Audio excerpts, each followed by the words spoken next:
You're entering the Blitz with your host, Matt Maldonado, on Madness4life News.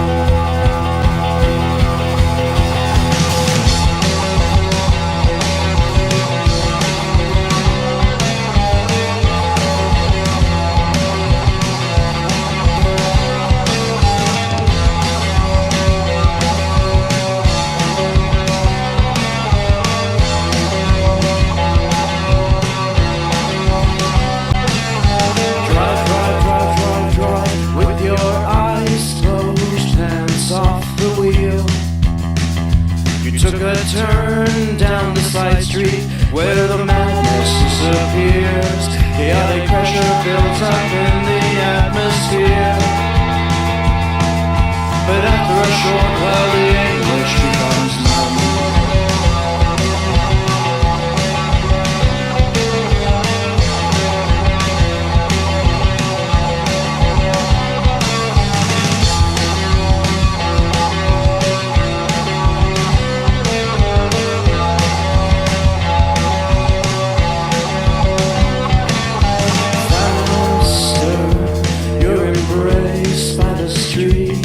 It's a lifestyle. As you shout, your lungs bleed, and though you feel medically sound, the perforating echoes bounce right off the ground. But after a short while, the anguish becomes numb.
Welcome, ladies and gentlemen.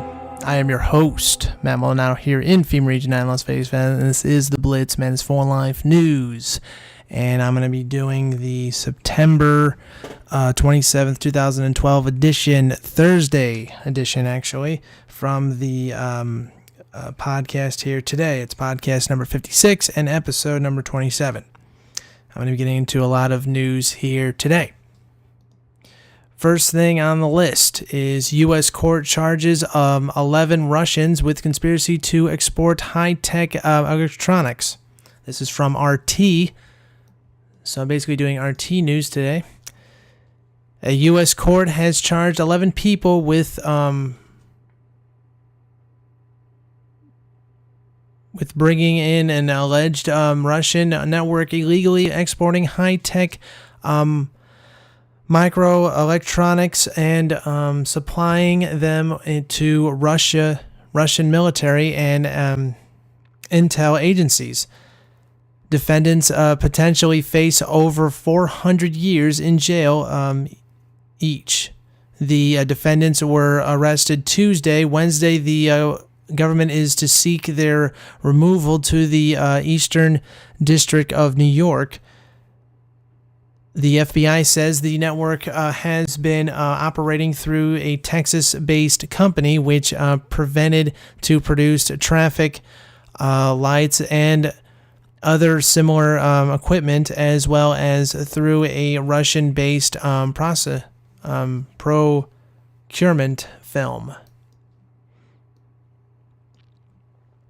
The Bureau agent alleges the U.S. company has not involved in production, but had shipped approximately $50 million worth of microelectronics and other technology to Russia since 2002. The microelectronics allegedly exported to Russia are subjected to strict government controls due to their potential use in a wide range of military systems, including radar and surveillance systems, weapons guidance systems, and detonation triggers, reads the FBI press release.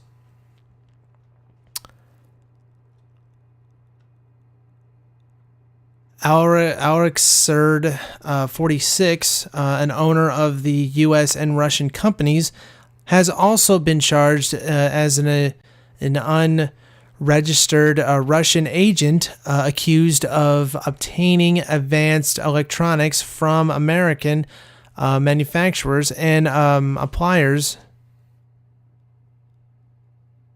on behalf of the Russian government. Fish & Co.'s network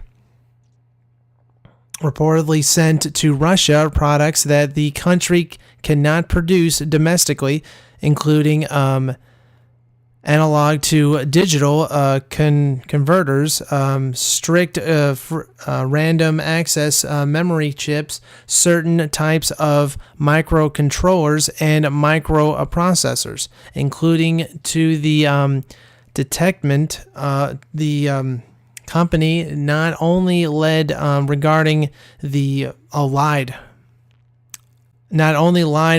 truth nature of its operations, but also concluded the end distinction of the high-tech goods exports were put through without required licenses. Most of them stem through JFK, John F. Kennedy International Airport. Besides unsealing the detectment, police also searched 7 locations associated with the case Wednesday. 5 bank accounts belonging to Fish & Co. and his company were seized. Among all the charges, most of the defendants are accused of 1 count of conspiring to violate and 21 counts of violating the International Emergency Economic Power Act, the IEEPA, and the Arms Export Control Act, the AECA. If found guilty, they may face over 400 years in jail, given the fact that the conspiracy charge may cost them 5 years of imprisonment, 20 years for each of the substantive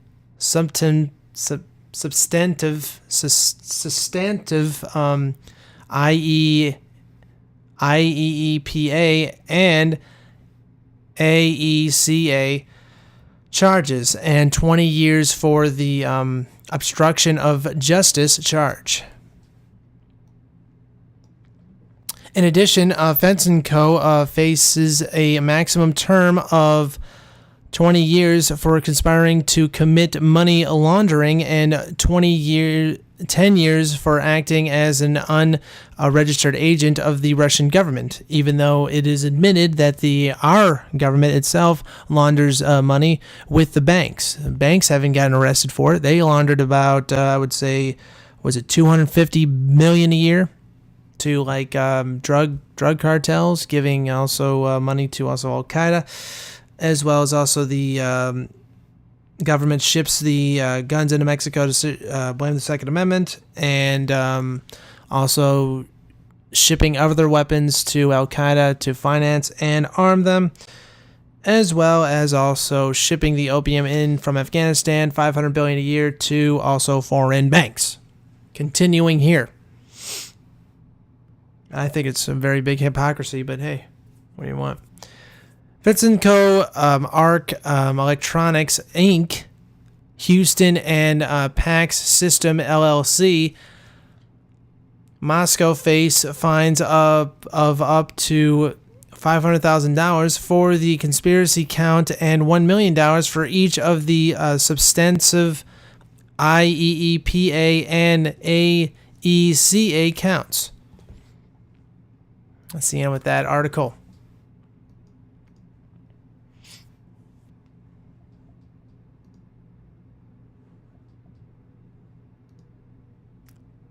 Next article from RT. This is still RT News. At least 27 killed, over 70 injured in 3 blasts that rocked Aleppo. Syrian state TV reports of 3 powerful explosions in downtown Aleppo, the financial hub and our largest city of the country. Reportedly, the blasts were caused by car bombs that terrorists delivered to the city's main square. Later, terrorists strike again, blowing up a 4th car, this time near a plaza in Bebe MR quarter, reports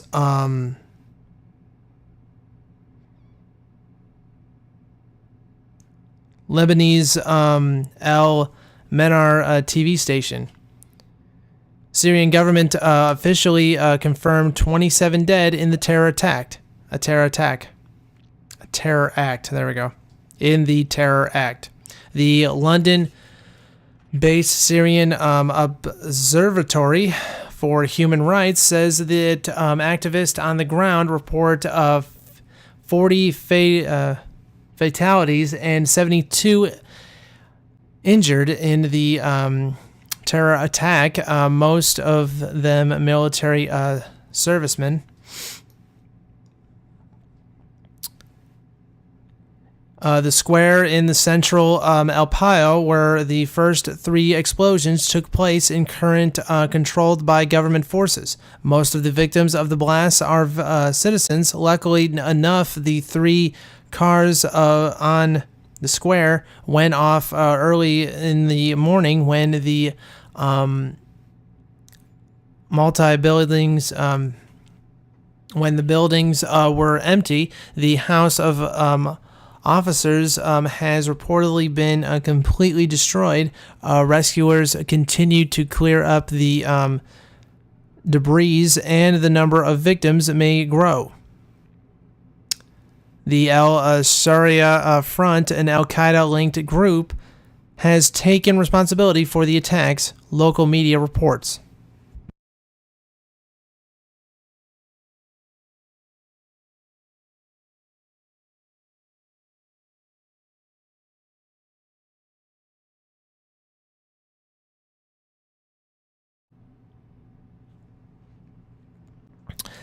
Terror attacks like this are not common in Aleppo. The first one happened in February when 2 suicide car bombers attacked security compounds in Aleppo's industrial center, killing 28 people. Since then, there have only been 2 similar attacks. Syria recommissions of Afghanistan 1979. The extensive use of explosives in Syria inducts strength of jihadist groups, including Al-Qaeda in Syria, believes co-author of Pakistan Terrorism Ground Zero, the president of Islamic radicals in Syria has been admitted by the UN and various international agencies. What's happening in Syria these days reminds me of Afghanistan back in 1979, when the Western democracy democracies supported international jihadists against the Soviet Union.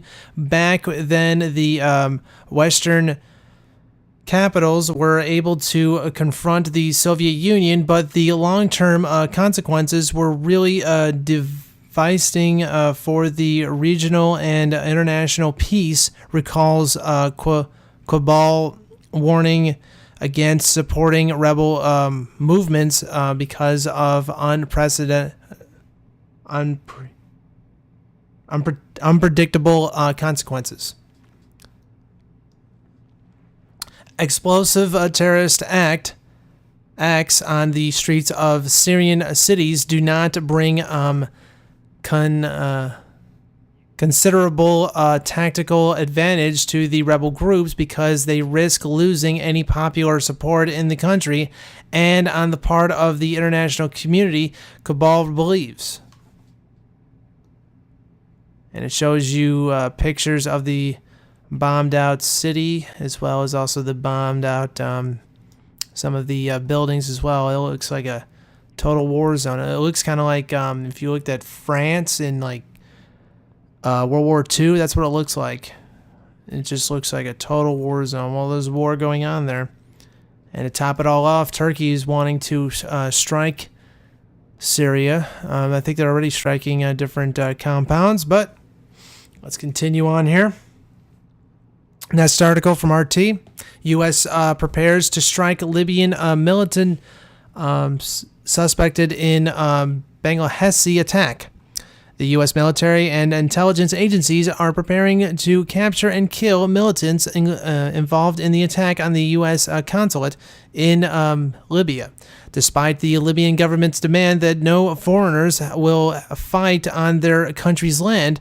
The top secret Joint Special Operations Command, JSOC, is currently gathering information on the attack that killed a U.S. ambassador and 3 other Americans, planning to launch drone strikes or raids against the suspects, the New York Times reports.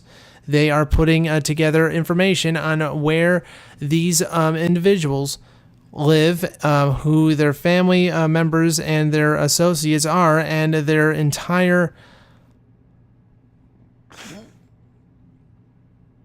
pattern of life. An unnamed American official told the news organization. While President Barack Obama has not yet ordered strikes on suspects, the JSOC is preparing what senior military officials call target packages in the case that he does make the order. Make no mistake, justice will be done, the president said last month, making a promise to take action against the consulate's attackers. The Doziers, I think that's how you say it, come at a time when the Obama administration has faced criticism for its failure to accurately describe the cause of the attack, while the White House claimed the killings were a violent response to an anti-Muslim YouTube video, even though that wasn't necessarily the case because they were actually planning this for days. For days and weeks they've been planning this, but hey, that's all right. Let's just blame it on a video that is so bad that we should basically be protesting against Life of Brian. Anyway, continuing here. The attack was later determined to have been a terrorist attack planned for the September 11th anniversary. The administration has also been condemned for providing security at a site that already had fears of rising terrorism. But as the U.S. contemplates administering drone strikes and raids, it may harm relations with Libya. Strikes against the suspected attackers would require the U.S. military to enter Libyan territory against the wishes of the national government, while Libyan Prime Minister called the assault on the U.S. consulate a cowardly criminal and terrorist attack. He said extremists in the country were a small minority that does not number more than 100 or 150. The Prime Minister expressed his opposition to have any foreign troops on Libyan soil. We will not accept anyone entering inside Libya, he said, that would infringe on sovereignty and we will refuse. Aside from 50 additional U.S. Marines sent to guard the U.S. Embassy in Tripoli and two other diplomatic residents said he would not tolerate more U.S. troops entering the country. The potential solution in Libya closely resembles U.S. actions in Pakistan. The U.S. has often faced criticism for violating Pakistan's sovereignty by entering federally administered tribal regions, the FATA, without permission. In June, Pakistan condemned the U.S. for administering drone strikes on its territory, killing 27 people in just 3 strikes. The foreign ministry considers these kinds of attacks, which go against the wishes of the national government, illegal. While infringing on the country's sovereignty, the CIA led drone campaign and raids also fuels anti-American sentiment, leading to further civilian deaths. The U.S. has now damaged relations with its former ally, which causes suspicion rather the situation Libya could become a second Pakistan. And that is it for that article. Continuing here.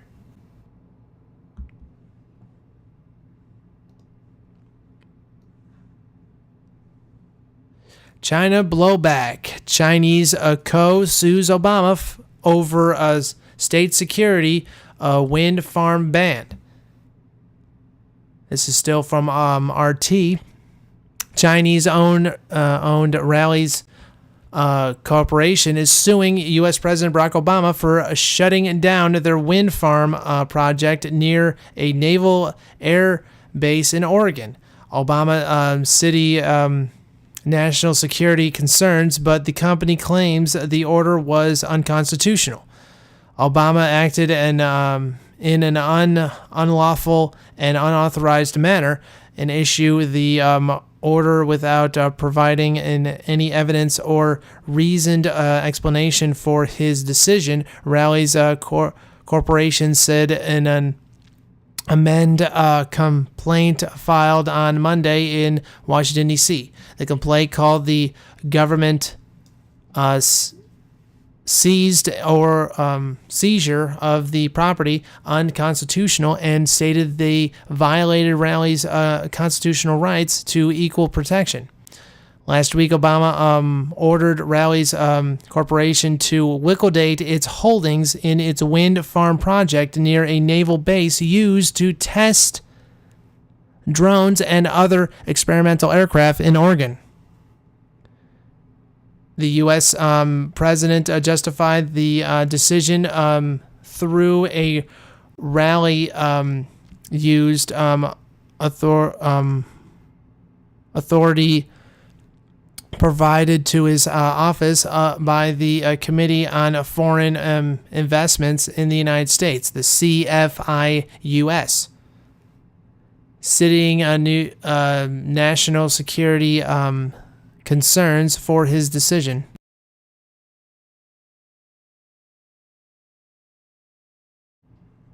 There is credible evidence that leads him to believe that rallies might take action that threatens to impair the national security of the United States, Obama said without elaborating further. Can't even talk. Elaborating. Rallies purchased the 4 wind farm sites in March 2012, with only one of them situated within the naval bases, restricted airspace. However, the executive order from the White House has ordered Rallies Corporation to divest itself of all 4 sites. It was the first time in 22 years a U.S. president used CFIUS authority to order a foreign company to abandon an American investment. The last time was in 1990 when President George H.W. Bush violated the sale of a Seattle-based MAM Co. Manufacturing that prohibited sale was also to a Chinese agency. Rallies faces an uphill battle if they expect to win the lawsuit. It's a very, very difficult case, said one of the lawyers, Ivan Schalager, a partner with Skaten, Arps, Slate, and Megger and Foam, a law firm that handles CFIUS cases. The statute has crafted to give the president a great deal of discretion and authority to act to protect the national security interest of the United States, he said, Reuters reports. Foreign companies are encouraged to allow CFIUS to review their planned acquisitions in the United States. But even if they do not, CFIUS still has the authority to intervene. The project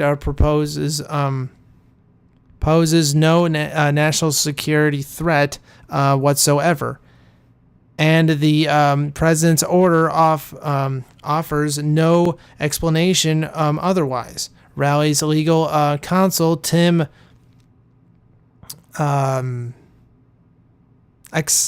Exia said in a statement on Friday, the president's order is without justification, as scores of other wind turbines already operated in the area where Rally's project is located. The Chinese company has until December 27th to divest itself of all its holdings in the 4 wind farm projects. Rallies continues to show its profound faith in transparency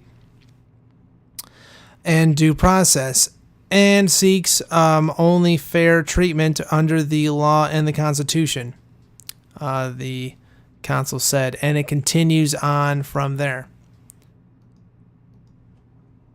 Last article of the day of this podcast, actually. I'm going to do another podcast in a little bit. Bahrain buys favorable CNN content. This is still from RT. Amid a violent crackdown.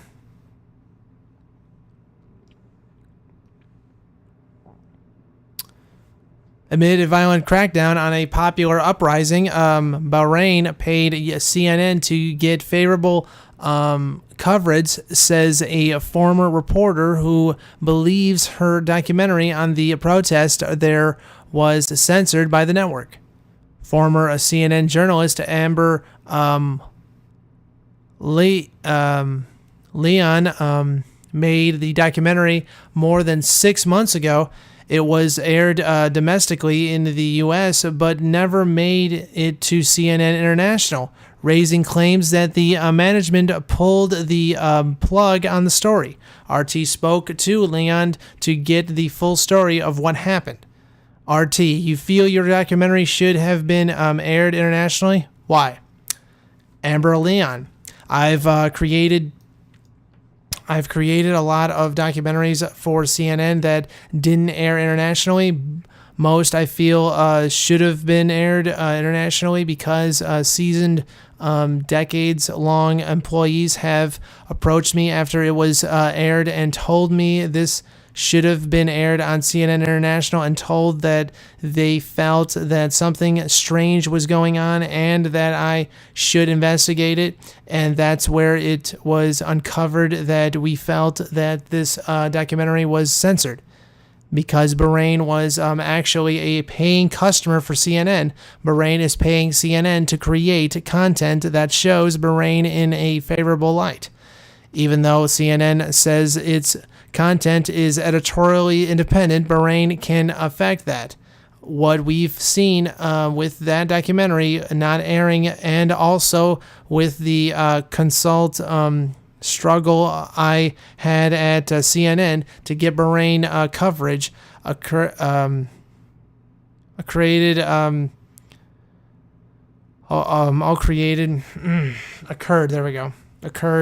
coverage of the human rights abuse on air while I was there.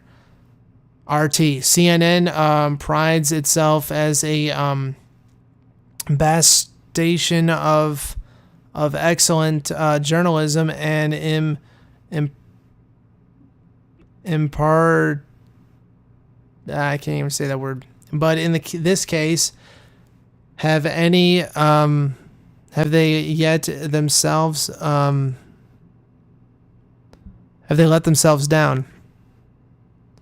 Amber, what CNN is doing is they are essentially creating what some people have termed in infomercials for dictators, and that's the sponsored content that they are airing on CNN International that is actually being paid for by regimes and governments, and this violates every principle of journalistic ethics. Because we're supposed to be watchdogs on these governments, we are not supposed to allow them to be a paying customer as journalists, and that is the issue here that CNN is feeding. And then this propaganda to the public, not fairly disclosing to the public that this is sponsored content. For example, CNN has been doing these programs for Georgia, Kazakhstan, also, as we said, Bahrain. One of the programs that they aired for Bahrain was called Bahrain I-List, and had a CNN reporter, Richard Quest, live from Bahrain for 1 full week. He was live at the racetrack at one point.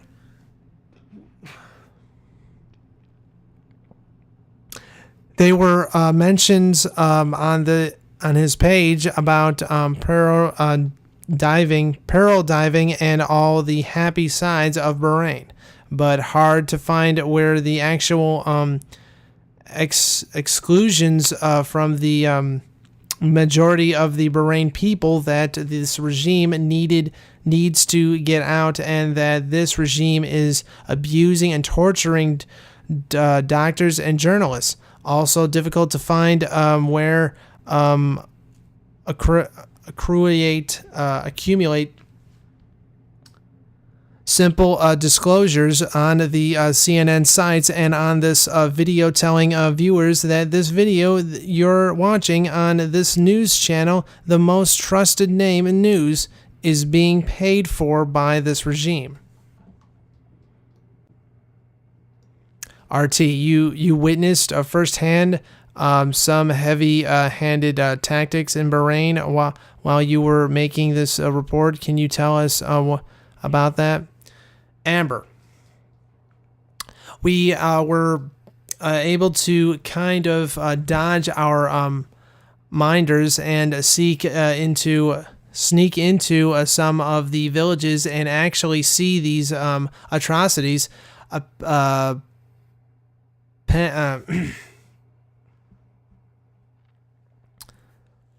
Potentials who had run out of hospitals that were shot with birdshot.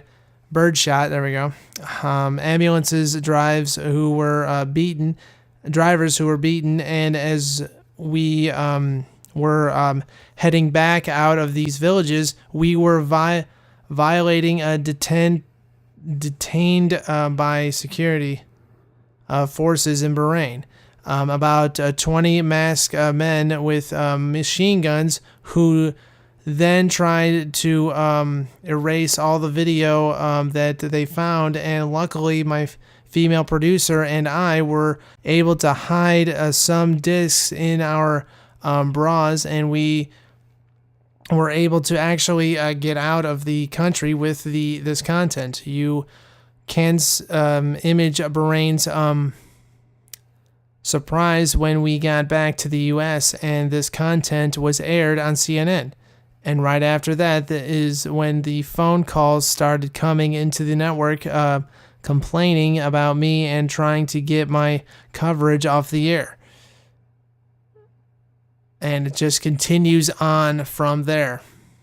So, and that is it for this show here right now. I'm going to be going into the next episode in a little bit. So thank you very much, ladies and gentlemen, for listening to me and tolerating me today. And if you want to subscribe to my channel, you can hit that subscribe button, or you can follow me on the links below, or you can follow Close to Modern's They're also on the links below. So thank you very much, ladies and gentlemen, for listening to me, and God bless America.